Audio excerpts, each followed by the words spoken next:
10 जुलाई यानी आज 7 राज्यों की 13 विधानसभा सीटों पर उपचुनाव के लिए मतदान है और इनमें सबसे ज्यादा 4 सीटें पश्चिम बंगाल की हैं। वहीं हिमाचल प्रदेश की 3 तो उत्तराखंड की 2 सीटों पर भी वोट आज डाले जाएंगे।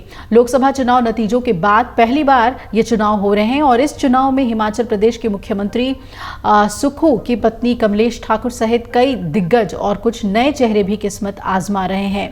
जिन विधानसभा सीटों पर उपचुनाव है उनमें बिहार की रुपौली सीट है, पश्चिम बंगाल की रायगंज, रानाघाट दक्षिण, बागदा और मनिकतला, तमिलनाडु की विक्रमंडी, मध्य प्रदेश की अमरवाड़ा, उत्तराखंड की बद्रीनाथ और मंगलौर, पंजाब के जालंधर पश्चिम और हिमाचल प्रदेश की देहरा, हमीरपुर और नालागढ़ विधानसभा सीट भी इसमें शामिल है।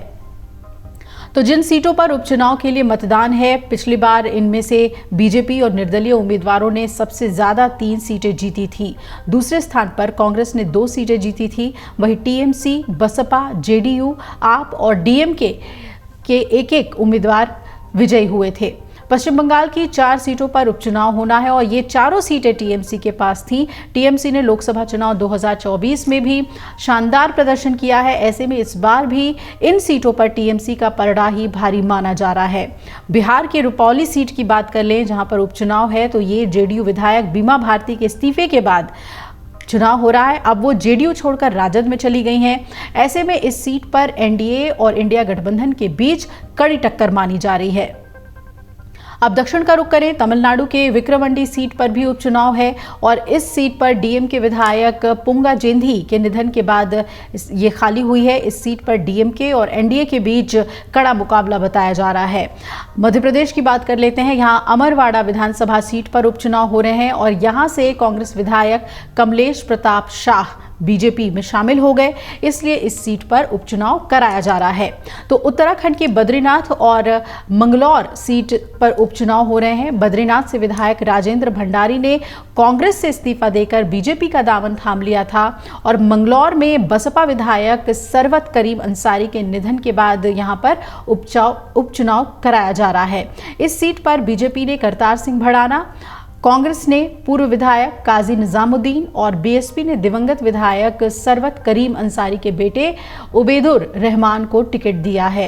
तो मुकाबला यहां पर बिल्कुल त्रिकोणीय बना हुआ है। हिमाचल प्रदेश के देहरा, हमीरपुर और नालागढ़ सीट पर उपचुनाव हो रहे हैं और ये सीटें होशियार सिंह, आशीष शर्मा और केएल ठाकुर के इस्तीफे के बाद खाली हुई है।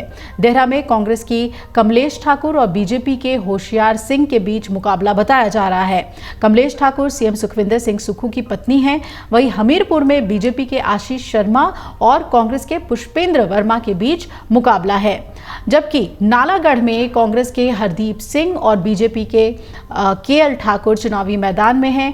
चुनाव की अधिसूचना 14 जून को ही जारी की गई थी और 21 जून को तमाम उम्मीदवारों ने अपने नामांकन पत्र दाखिल किए। 24 जून को नामांकन की स्क्रूटनी हुई और इसे विड्रॉ करने की अंतिम तिथि 26 जून रही। उपचुनाव के लिए मतदान आज जारी है और मतों की गिनती आपको बता दें 13 जुलाई को हो जाएगी। चुनाव आयोग के मुताबिक उपचुनाव की प्रक्रिया 15 जुलाई से पहले पूरी हो जानी है। तो इससे जुड़ी हुई सभी अपडेट आपको देते रहेंगे। अगर आप ये वीडियो YouTube पर देख रहे हैं तो हमारे चैनल को सब्सक्राइब करें और बेल आइकन को दबाना ना भूलें। अगर आप Facebook पर ये वीडियो देख रहे हैं तो हमारे पेज को लाइक करें।